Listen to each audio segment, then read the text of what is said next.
किसी भी आयताकार पृष्ठ के एक सिरे को अक्ष मानकर दूसरे सिरे को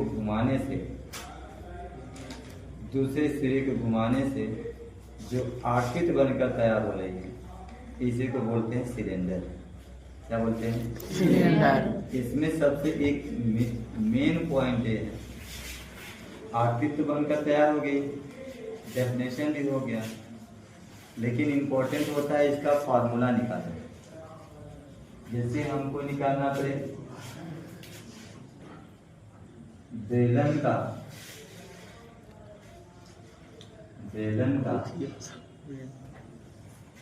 वक्र पृष्ठ,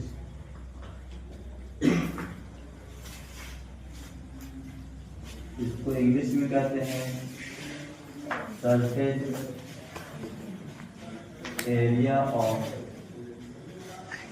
सिलेंडर।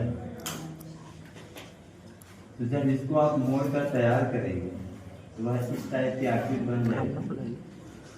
ये ऐसे बन जाएगा, ये ऐसे बन जाएगा और ये ऐसे बन। अब ये सिलेंडर हो गया। अब ये हम लोग का क्या होगा? बेलन हो गया।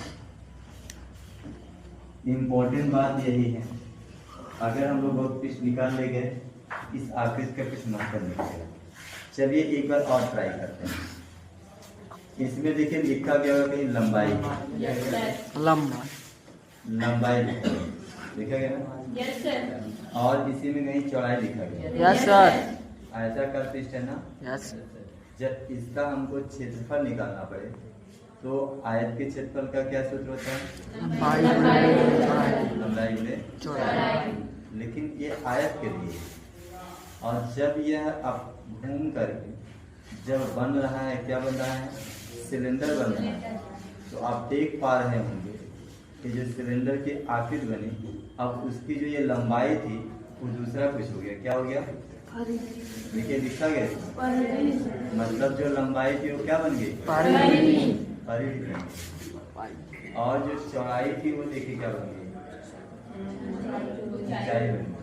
क्या बन गई? ऊंचाई।